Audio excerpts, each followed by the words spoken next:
Hey, Oddings! Before we get into today's episode, I wanted to really quickly tell you about one of our sponsors who, without them, the show would not be possible. If you're looking for a better night's sleep, I recommend that you try a Purple mattress. They're firm and soft at the same time because they're made from a brand new material developed by an actual rocket scientist. They keep you supported and still very comfortable at the same time, and they're breathable so you stay cool. So if you want a better night's sleep, try Purple for a 100-night risk-free trial. If you're not fully satisfied, you can return your mattress for a full refund. Every mattress comes backed by a 10-year warranty and is shipped to your home for free. And while they're at it, Purple will set up and remove your old mattress for you as well. You're going to love Purple. And right now, our listeners will get a free Purple pillow with the purchase of a mattress. That's in addition to the great free gifts they're offering site-wide. Just text SS to 84888. Message and data rates may apply. And now, back to the show. Hey, I'm Sapphire. Want to hear something scary? My family hates me. The following story is based on a submission from Desiree. I used to think my family hated me. Maybe hate is a strong word, but I definitely did not feel particularly well-liked. I was my parents' least favorite compared to my two younger sisters. They just never seemed to want to be around me or talk to me. They wouldn't even let me take care of our hamster, Lulu. I thought I was being paranoid, but my parents' cold demeanor became more apparent when we moved into a new house.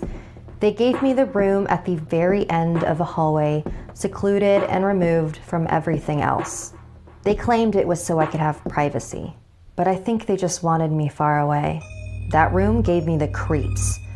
I remember the first night there, I woke up and heard hushed voices echoing in the walls of my room. I couldn't make out everything they were saying, except for my name, the many times it came up. The next morning, I told my mom about the voices and that I thought the house might be haunted. You must have heard the pipes or something, she said dismissively, but I know what I heard. I also knew arguing with her wasn't going to go anywhere, so I decided to suck it up.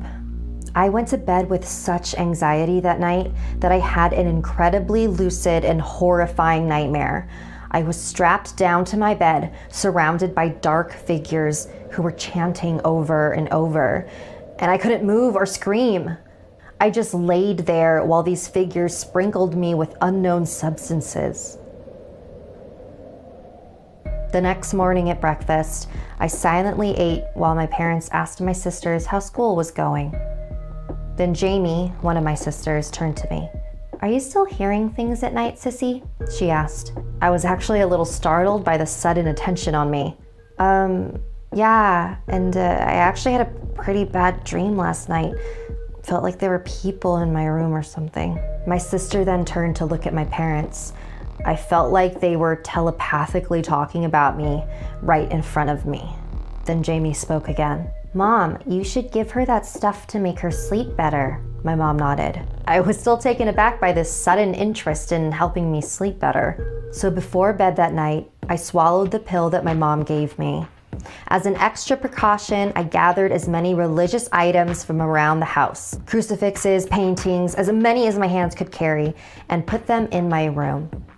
I thought they would protect me from whatever was haunting me during my sleep. The following morning, I woke up in a panic. Everything I had put up the night before was now on the ground, shattered in pieces. I knew my parents were not going to be happy, but I also felt like this was proof that there was something in my room. So I ran to tell my parents. "There must have been an earthquake during the night, I guess," my mom said. But nothing else in the house was broken, only the religious items in my room. It didn't add up. I spent that whole day crying in my room. Before bedtime, Jamie came in with her hands cupped in a ball. She hopped on my bed and opened her hands. "Here, maybe Lulu will help you sleep tonight," she said. I glanced out the door and back at my sister. Is Mom okay with that? She doesn't have to know. I thanked my sister and lay down to bed, snuggling Lulu in my hands. When I woke up the next morning, Lulu had moved. I felt around my pillows and blankets, but I couldn't find her. I realized it was an idiotic idea to fall asleep like that with a tiny animal. I figured she must have run out of my room under the door in the middle of the night, so I went looking for her. The rest of my family was already up and in the middle of breakfast. I couldn't let them know I had lost Lulu, so I decided to continue my search after I had a couple bites. But after swallowing one spoonful of cereal, I spit it out onto the table. I suddenly felt incredibly nauseous. I began dry heaving over the table until I coughed up a small clump of brown fur. My family immediately stood up and began praying the Lord's Prayer. I felt dizzy and blacked out. When I came to, I was strapped on my bed with my family standing around me, sprinkling unknown substances all over me. What are you doing? Why do you hate me? I cried, frantically trying to release myself. The expressions of each of my family members turned to sadness. We don't hate you, Desiree, my dad said. We hate who you become at night. I don't understand. You've tried to kill each and every one of us in your sleep, my dad continued, multiple times. We're trying to help you, sissy, Jamie chimed in, but nothing seems to be working. I didn't know what to think. This whole time, I thought that I was being traumatized by a demon in my room, and I was the demon. My family didn't hate me. They're just afraid of me. And I think I am too. I get a lot of questions about what I wear and what equipment I use, so we've added helpful links for you to find those items and more in the description below. Thank you to all of our patrons, especially Lulu, who had a character named after her in this episode. If you'd like to join our VIP program, visit patreon.com/snarled. Want more Something Scary? You can hear more stories over on the Something Scary podcast, available for free on Apple Podcasts or wherever you listen to your favorite shows. The links are in the description below.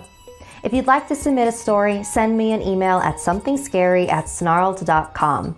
Like and share this video if it gave you the chills. And don't forget to subscribe to Snarled and turn on the bell for notifications. And if you dare, follow me on social media. Until next time, sweet dreams.